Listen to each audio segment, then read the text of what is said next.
Welcome into an Inside Carolina Day After podcast. I'm Tommy Ashley, not on the screen. Computer issues this morning, but we're going to roll anyway. That's Buck Sanders. That's Jason Staples. We're sponsored by Johnny T-Shirt, johnnytshirt.com. Shout out to everybody in the chat already. Buck, I titled this show, Turning the Page. It feels like the game yesterday was an afterthought. We need to talk about it a little bit for what future things were shown in the game, but your overall thoughts on Saturday up in Boston to start us off. Well, I keep thinking back to all the times we have beat the brains out of this comment that it's a line of scrimmage game, right? And North Carolina was not up to the task on either line of scrimmage. And getting that resolved, it seems to me, is like job number one for Bill Belichick and his crew coming in. You had two true freshmen on the left-hand side of the line. You had your All-American right guard out for the game, opting out. Blasky, some people may be aware of this, and others may not be. He's played hurt a lot this year. Tommy can probably back me up on that. But even playing hurt, he was as good as they had on the at center. So you had an offensive line that was just incapable, really, of doing very much. Your most productive rusher on the sidelines are Marion Hampton, and then when Criswell went down, the thing that could not happen, and North Carolina have a chance to win the game, happened early on. So you had an offensive line that could not protect a true freshman who'd never taken a snap in a college football game before. So I don't know how much we could take away from this game. I think you can look at it one way and say the rebuild at UNC under Belichick is going to be tougher than we anticipated. Or you could take a look at it that there was just so many pieces missing from this puzzle that it looked like a torn up screen door, really. So, that's where I'm at with all of that. Be glad to put that behind us and move forward. There's a lot to talk about from the game. I think somebody brings up Chris Culliver, and I agree. He should get a little bit more time in the offense. Anybody that elusive, you should be able to find a way to get him in space and get the big plays that have been missing all year. So that's about it for me on the game itself. Let me say this to make Tommy feel better, since he's invisible to us today. He did win, hands down, the game plan prediction contest for the year. I think he was the outright winner 8 times, and Jason, Greg, and Taylor and Joey Powell each won one particular week. So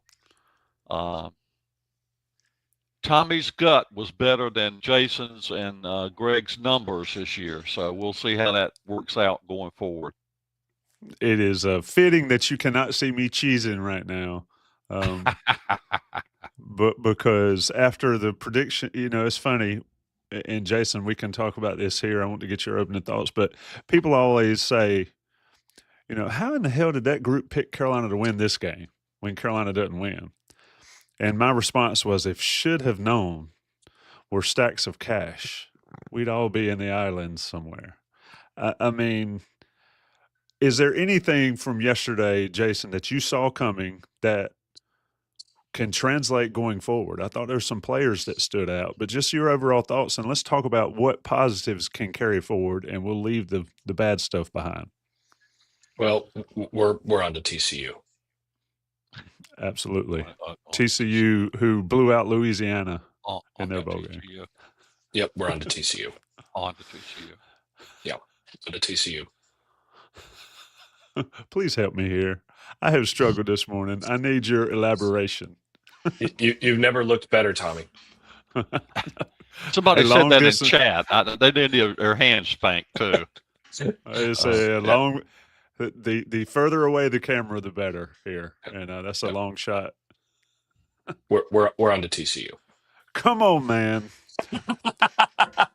We're Hey, in full guys. Jason Staples having a clowning me moment. Yep. No, there are a few things. Number one is I think we did see some bright spots. I mean, I thought Caleb LaValle stood out and played really well. Really, some encouraging pieces showed up in different places. I mean, I see people in the chat saying, "Well, the rebuild looked like it's going to be a little bit harder for Belichick." I don't think so. I think this is kind of what we expected and expected to see in terms of if Carolina didn't have Jacoby Criswell in this game, I don't think any of us would have picked for them to be competitive. We all knew this. So on that front, once Criswell went out, I mean, that was it. And you're asking Merdinger to come in and do something that he hasn't had a chance to do, hasn't had the experience to do, and do that behind an offensive line that we knew was going to struggle in this game. So I mean, nothing was really, on the downside, nothing was surprising. I mean, what was it that you asked in the game plan podcast of, if you're taking UConn's twos and North Carolina's twos and lining them up, does that favor North Carolina? And I gave you a one-word answer. No. Mm-hmm. I mean, guys, we've known this. So once we've established that, we can look at a few of the bright spots. And I thought, Caleb LaValle played well and was the kind of presence at linebacker that Bill Belichick can build around at linebacker. I think Belichick will look at his performance and go, okay, we can work with that, right? Cade Law had a few good snaps in there. I thought Rodney Laura had a couple of good reps. Tyler Thompson had, he at least did a good job drawing a penalty. Good But special teams tackle too. yeah, so I Leveled mean, somebody. yeah, there were guys that played in a way that showed that they're going to have a place in the next defense, especially. I mean, I think at least LaValle, Cade Law, Amari Campbell, Bo Atkinson, DeAndre Boykins played probably the best and most visible game he's played this year. Looked the healthiest he's looked. Those were guys that all showed that there's going to be some spots for them in this next defense that, they're not going to have to recruit over those guys to be competent. Offensively, you look and you've got again, you've got a few pieces. You go, okay, well, the line of scrimmage needs serious work, but Chris Culliver, yeah, you can work with that. I thought Jordan Shipp continued to show you can work with what he's got. The wide receiver group has some potential. I thought, interestingly, Trevion Green shifted inside to offensive guard a few times, and I think that's probably his future. They're gonna need to get somebody at the right tackle position who can hold up better as a pass protector. But Trevion Green may actually end up finding himself a real career at right guard.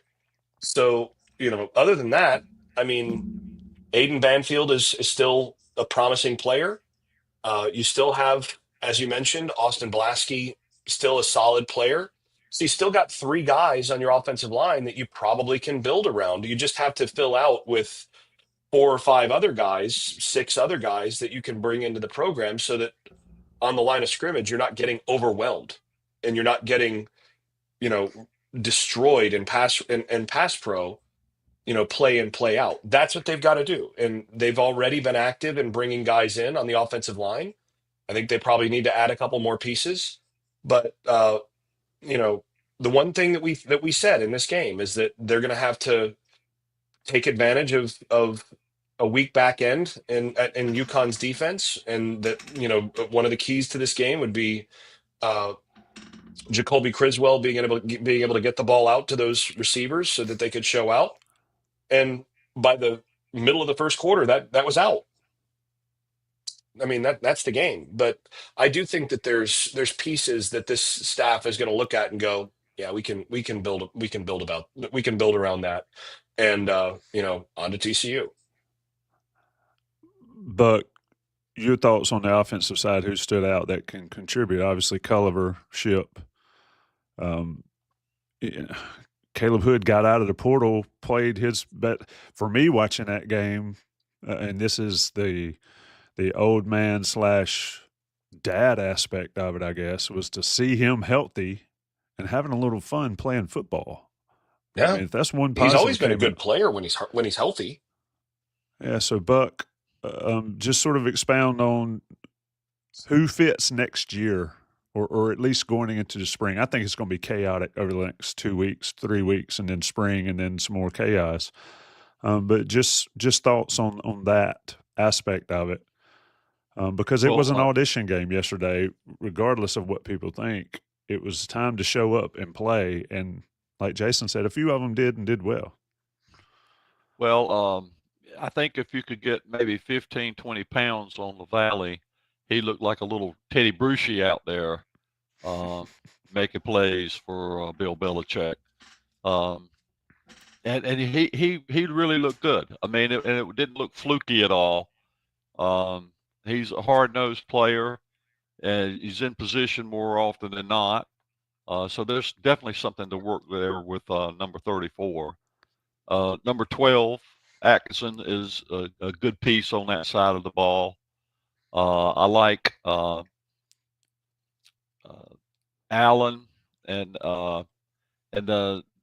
was it Tyrone Stewart that looked pretty good early, or was it was it Stewart? I think they're going to be okay, and on defense eventually, especially once Belichick gets a hold of them. I think you're talking about Ty Adams, but Ty Adams, yeah, number 11, Stewart's in the portal. Yeah. Offensively, who knows? I mean, one thing is you've got to have a good quarterback. Maybe they've got that in Ryan Brown or not. Honestly, I really appreciate Criswell and him stepping in and playing the way he did this year. I just don't see him as a starting quarterback in the ACC moving forward. I could be wrong about that, but we'll see about that. That's going to be the most important part. Do they have the centerpiece of the offense there? I think they'll be okay as far as running back and tight end and receiver. It's just plugging in pieces at offensive line. They're recruiting some good pieces there, some big pieces. One of the guys is like 6'8", 350 or 340, something they're crazy not going to like be small under Bill Belichick. There's some big guys that they're bringing in. And, I just think it's we really do not know what the offense is going to look like until we know more about the pieces that are going to be put there and how Ryan Brown might seize today, how he might not. What about Bryce Baker as a true freshman? True freshmen have come in and played well before. Sam Howell has done that. So they're going to have every opportunity. All the quarterbacks on this roster are going to have every opportunity to win that job. And the biggest thing is if they handle the line of scrimmage and get it to where they can reliably protect, then things are going to be a lot easier. But and don't forget, Buck, they're going to need to add a sneaky fast slot receiver as well in the portal. Can't that be Culliver? I don't know. He might be too overtly fast. I think you need somebody sneaky fast. And given Belichick's history, you need somebody who's sneaky fast, from what I can tell. Yeah, Jason's on a roll this morning, but he's too fast to play slot. Yeah. Okay. I saw a sneaky fast slot receiver enter from West Virginia, and I was like, well, that's a Belichick special right there. So Yeah, well, Gritty. for me, He's gritty, lunch pail tight. Culliver is just so elusive. Obviously, he's got two 95-yard returns to his credit. Yeah. So he's so elusive that get that guy the ball in space is what you're hoping to do with your slot receiver. Yeah. Then he would be an obvious solution there. I mean, if you want somebody who's not quite as sneaky about being fast, Casey Concepcion would be a really good fit with what Bill has liked to do with his slot receivers over the years. But we'll see what happens. But no, it's going to be, again, like you said, we don't really know what it's going to look like until we see certain things filled out. But I mean, we've seen from Indiana, from several of these other schools, how quickly this stuff can turn if, number one, you bring in enough numbers to flip your roster. Indiana brought in what, like 50? It's like 45.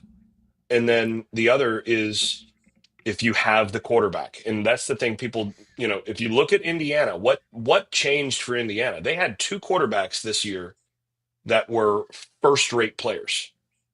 And then they had an offensive line that kept those guys clean. Everything else got really easy from there on the offensive side for them. And then they brought in just a ton of transfers on defense. So you've got to figure out, you've got to be good enough in evaluation to figure out who on the offensive line is going to be able to come in and plug into the specific spots that you need. And like I said, it's not that big of a task. You're not looking at having to do like what Florida State just did. They're getting they've got 4 guys now out of the portal who are expected to start day one at offensive line. They had to go to the portal for 4 guys in order to field a competent offensive line for next year. They have one guy that their best offensive lineman for this year got hurt like second game of the year. So they're going to essentially have 5 new starters next year. North Carolina is in a position where with Banfield, with Blasky, you've got 2 good interior pieces there. I think if you slide in your right tackle to left or to right guard, you might have a pretty good interior already. And if not, I think at most you need 3 competent bodies that fit at those other spots. And if you can get 2 good tackles, to me, North Carolina's offense next year is going to go as far as the quarterback position and the tackle position. If they get 2 guys at tackle who are above replacement level as pass blockers, who are just able to hold up, get run over slowly, guys. If they're able to get guys who are able to hold up at the tackle position and then get good play at quarterback, they're going to be pretty good on offense. They've got good skill pieces. You got Davion Gauss. You got some pieces at tight end. You got some real skill at wide receiver. But 2 tackles and a quarterback, and suddenly you're able to field a competent offense. The trick to me is going to be, how can they upgrade enough defensively to be able to win the line of scrimmage the way that Belichick wants to, inside out? And that's going to be, to me, the harder task is there. But again, they've got pieces. They've got some linebackers that they should feel real comfortable with. They've got a few secondary pieces. But to me, I'm stacking bodies on the defensive line and in the secondary to try to figure out those positions to make sure that I'm going to be able to field the physical and fast defense that I want next year. Talking with Buck Sanders, Jason Staples on Inside Carolina's Day After podcast. Carolina loses to UConn, but we've moved on to TCU, as Jason so succinctly put early in the show, sponsored by Johnny T-shirt and Congruity, of course. So Carolina has a lot of money to spend. Buck, if you're doing your wish list, and New Year's is coming up, and we all know Buck's famed New Year's column is coming up, I guess, in 3 days. Where are you spending your money, Buck? What are your 1, 2, and 3 spends here in the next few weeks for North Carolina, for Bill Belichick and Michael Lombardi? Well, I think Jason nailed it on the defensive line, in particular, and maybe defensive tackle wise is where they need to spend their money, which probably some of the hardest people to pull out of the portal. But They are. They're the most expensive by far, other than quarterbacks. If I am thinking best case scenario for North Carolina, during spring practice, multiple somebodies are going to transfer out of the team they're on, enter into portal in the spring period. They've got some decent pieces that they've already gotten out of the portal at the defensive tackle spot, but they need. I'm not seeing that undefeatable nose piece in the center of the line. That Travis Shaw might could be that guy. Love to have him become that guy. That's the easiest piece to fill. Yeah. So is he that guy though? I think he could be. I think hasn't he could been be. yet. But I do think if I could pull another Elijah Huzzy out of the portal, that would be good. If you can get that guy out of the portal, as far as spending money moving forward, and then maybe another edge, probably another edge. So those would be the three pieces I would spend my money. Not so much on offense. I don't know how much they need to spend on offense unless there's a quarterback that emerges that's interested in North Carolina and they're interested in him. Then you back up the Brinks truck to get that guy. So, and if somebody's asking Cy in the chat, well, why isn't Shaw that guy? Shaw can be that guy. The thing that he's not is, well, Jason's pointing towards his heart, but I think more so even than his heart is his consistency, which comes down to conditioning. If he can be as good on play 25 as he is on play 1, then he could be that guy. If he can give you 30, 35 snaps at nose and do a great job there, then he could be that guy. So we'll see. But, it's going to be up to him. He did make an improvement. I think everybody would agree that he improved from the year before. If he takes another step forward and maybe Bill Belichick, well, Shaw, as far as we know right now, he's still in the portal, correct? I mean, he has not thrown his name. So, he may not even be a Tar Heel next year. So, but we'll just have to see. They need that piece, though. They need that guy. And Belichick's defense has almost always had one. A big slobber knocker in the middle of that line that just was unmovable. So we'll see how that goes. I got a couple questions in the chat. Let me do this, Jason, right fast, because I know you're going to have to get out of here sooner than later. But let me talk about Johnny T-Shirt, JohnnyT-Shirt.com. Go see him on Franklin Street if you're in town. Carolina's got a basketball game at 8 o'clock on a Sunday night. Campbell's in town. If you're in town in Chapel Hill, go see Johnny T-Shirt, get your gear, your swag. I wish the throwback jerseys would be the uniform going forward. I don't know about the blue pants part of it, but the throwback jerseys and Johnny T-Shirt carries those. You can look at those. And of course, you get all the basketball NIL swag you need at Johnny T-Shirt. Also, Congruity, Matt at congruityhr.com for your small to mid-sized business needs. They pay their bills because they're so good at what they do. They can help you pay your bills by building your small to mid-sized business to the top in a national brand. National guys pay the bills. It's the day after. All right, folks, shout out 400 folks on a Sunday morning after a Carolina Bowl game that was less than ideal. It speaks to how incredible the Inside Carolina fan base is. and it speaks to all the regulars that are in here, including Jim Woodall, constantly letting us know that he's in the islands somewhere while we're cold and getting rained on. Jim, be safe out there. I got a question for you, Jason. I think this is a relevant question going forward. I had it. I'm going to find it because it's a good one. Here you go. Charlie Shaw in the chat. What things can Belichick do to answer the toughness question, Jason? I think this is about as relevant as it gets. Okay. Well, we'll find out how old school he's willing to go and how much within the rules that's allowed to be now. So I'm from a different era, right? All of us are. We're older now. My take on this for a long time has been pretty simple. If you really, really want to build this kind of culture, you want to build toughness, you want to do that, you start with collective punishment during conditioning.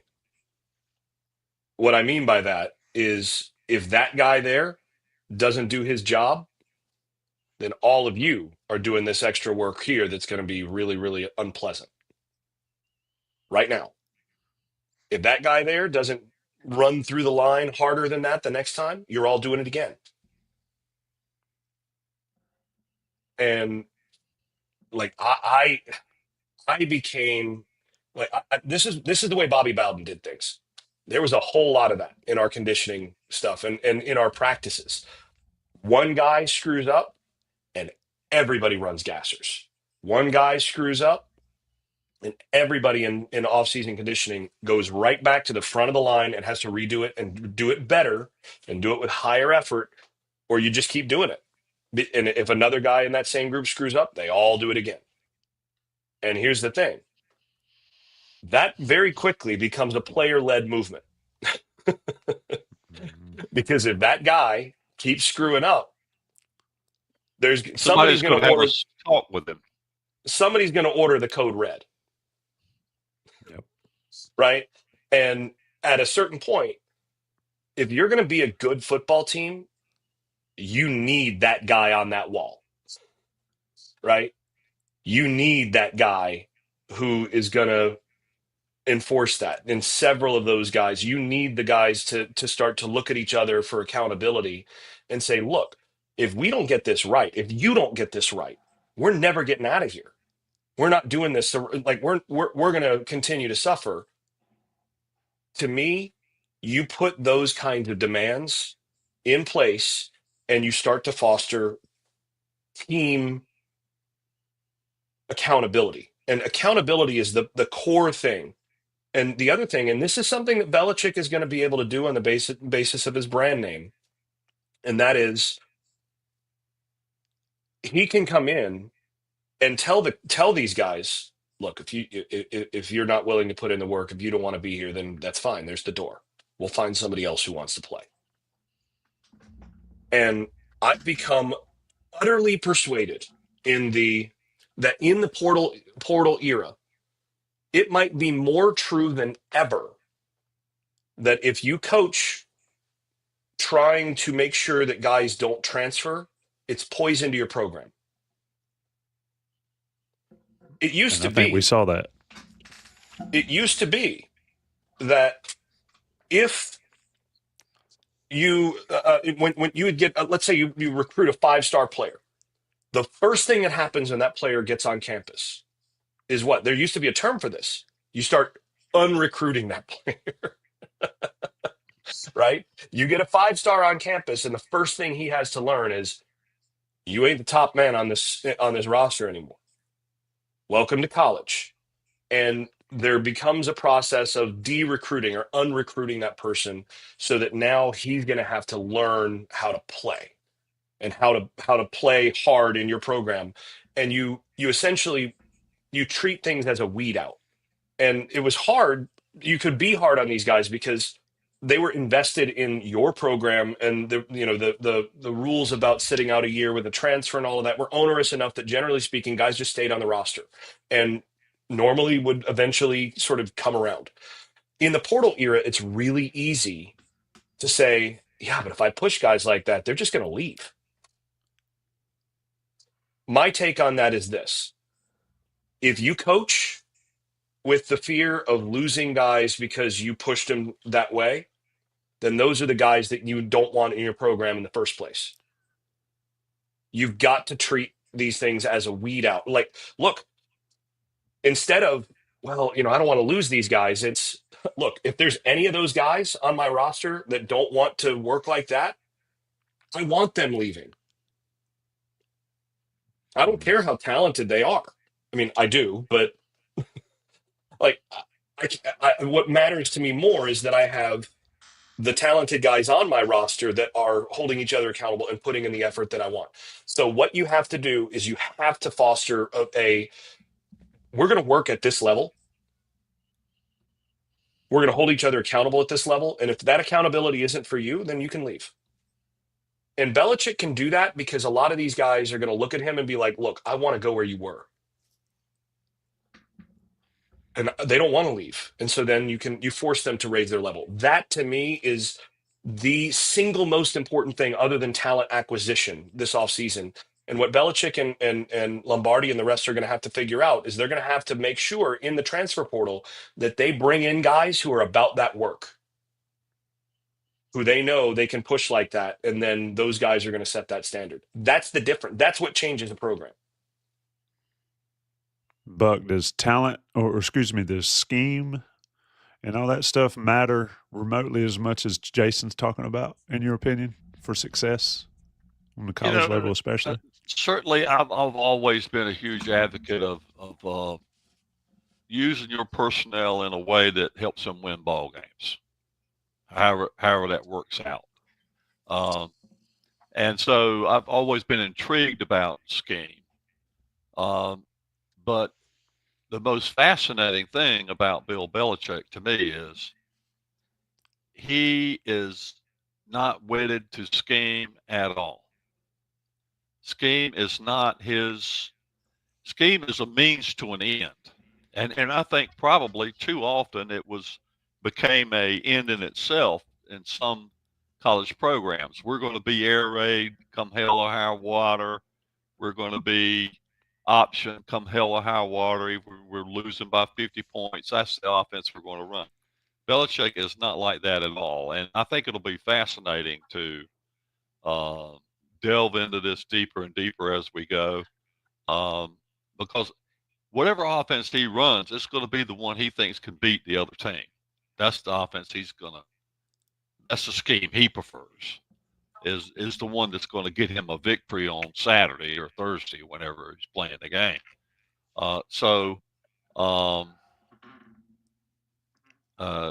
You're laughing at Charlie Weiss has left the chat.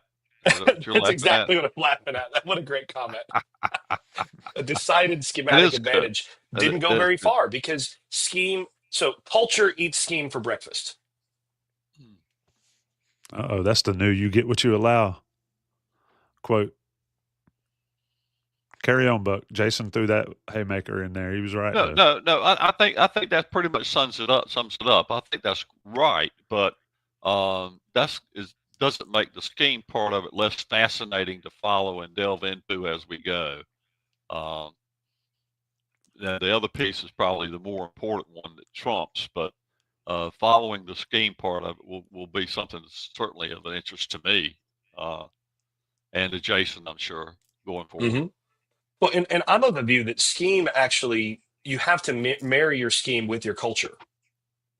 There are certain schemes that are more amenable to certain types of culture, and to certain, this has been my criticism in the past of like, I love the basketball on grass, spread them out, air raid type stuff schematically in football. There's a certain component to that that's really hypnotic and sexy to me.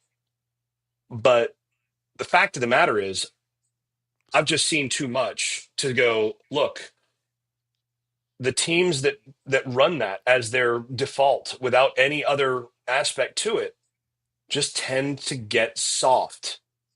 They tend not, they're just, I've yet to see a team that has taken that approach where it has not ultimately had a negative impact on the culture in terms of the line of scrimmage and the ability to win in the phone booth.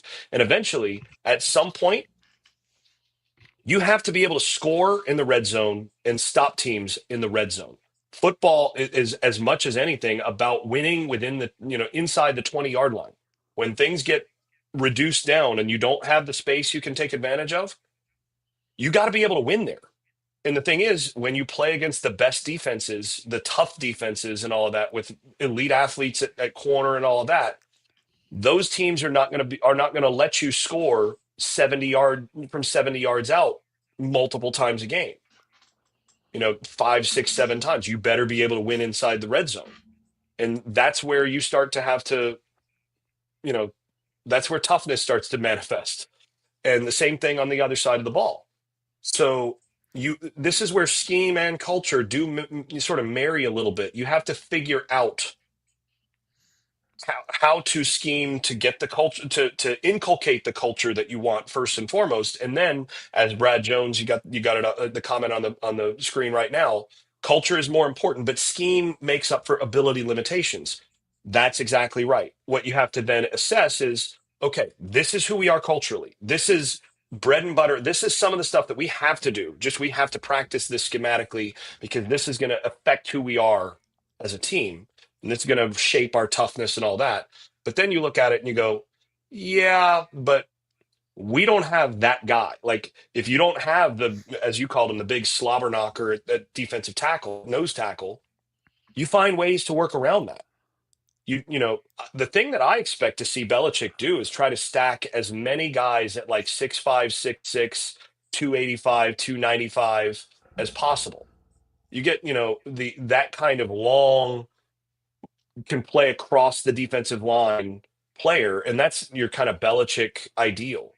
You think about some of those Patriots defensive lines, and Seymour from Georgia was kind of the ideal. He was right at like 6'6", 6'5", 300, and he played inside at nose. He played at 3 technique. He played at 4 technique. They moved him out to 5 technique, and they did all sorts of stuff with him all over the place.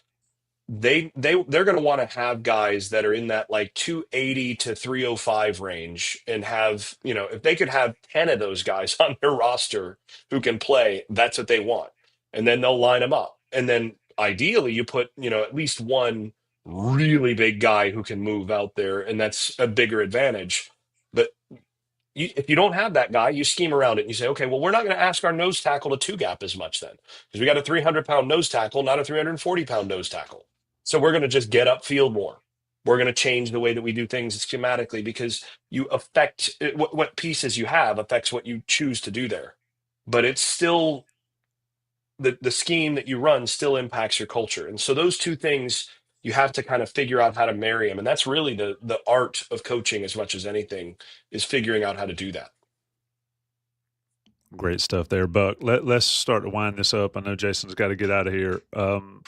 So a lot of people talk about grading the 2024 season, all that kind of stuff. I don't know if all that matters, but I'm going to let you close it however you will. I'm looking at your column now, and I'll drop that as soon as we're done here. So that can speak for itself. But Buck, just sort of final thoughts on this. It's been a heck of a year covering North Carolina football. I can imagine it's been a heck of a year for those in the middle of it, players, assistant coaches, and all that. But your final thoughts here on the last day after of the season, of the 2024 season, and also of Mack Brown, the Mack Brown era. What do you think? I think that in my article, I said that this year certainly was a disappointing year from a lot of different ways, aspects, and so on and so forth. But I think it'll be a very memorable year for me. Because of all that went down, the whole I resign, I don't resign in the middle of the season. Well, after the JMU game, I think there are multiple instances of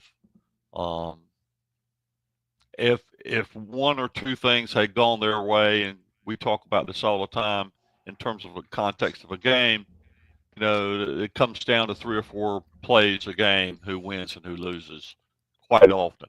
And for North Carolina, probably more often than not, because they played a lot of one-score games in the last 5 years. I think there are some memories there, the whole Tylee Craft thing. So many things went down. The injuries and so on and so forth. Merdinger was the 4th-string quarterback starting this year, and they're putting him in the last game of the year during the bowl season. So there are memories certainly that we'll carry away from this year, and I think probably the biggest takeaway is what happened at the end of the year, which is North Carolina has decided to make an investment in football. Not just hiring Bill Belichick, but the other things that go along with it. And we just have to see whether that effort will carry forward and they will continue to back the play that they made when they hired Bill Belichick. That's going to determine where North Carolina football goes from this point forward, is how well does the administration back up their initial experiment in Bill Belichick. Jason, you want the last one? I think somebody just went in the portal that is irrelevant. I'm not sure. I'll look at it while y'all are talking, but Buck summed it up really well. But Jason, I'll give you the final word. We're on to TCU. On the TCU. Carolina played. Saying it a little too loud, Jason. You need to bring the volume down a little bit. We're on to TCU. There you go. You know it's rough. Yeah. You know it's rough in the season when you play 5 quarterbacks. And a lot of people say that, Carolina was a 6-6 team from the start. Yeah, probably. But Carolina played 5 quarterbacks on the season. 5 or 4? Trying to remember. 5? If you count Caleb Hood playing quarterback in the that's right. One. That's right. Okay. If you're going to count 5 Caleb, quarterbacks. Wildcat. Yeah. I'll tell you what he was doing on the field against UConn reminded me of what he did for Richmond County, especially against the hometown team here, when he looked like he'd be like Lamar Jackson out there just wearing out high school teams. But on to TCU, a lot going on. Caleb Lavallee entered the transfer portal, I believe. At least that's what they're saying on the message boards. I haven't seen it on the folks that do that for a living, but that's very interesting. But at any rate, total rebuild. Bill Belichick era officially started. It's going to be a hectic time on Inside Carolina. Stay tuned to all the coverage from all the folks on there. Don Callahan got a little bit of sleep over the holiday, I hope, because it's about to be hectic. Buck Sanders, the final morning after column will be on the site shortly. Another great year of work there. And Buck's New Year's Eve or New Year's Day wish list, or how do you phrase that, Buck? What do you call that one? Just that's a Jeannie Dixon, preseason month-by-month prediction piece. It's always one of the greatest ones of the year. Jason Staples, appreciate all your film breakdown work and all the comments and stuff. I think you nailed it on the culture and the accountability, and you get what you allow. I think we will see a lot less allowed for North Carolina as workouts and spring ball circle around as soon as possible. Shout out to Johnny T-Shirt and Congruity. Stay tuned for the post-game Campbell basketball tonight with the Coast to Coast crew and all the rest of the Inside Carolina podcast as the weeks progress. Guys, it's been fun. It's hard to believe it's over with, but a lot more to talk about. We shall return. Stay tuned to Inside Carolina. Thanks, Buck and Jason. We're on to TCU.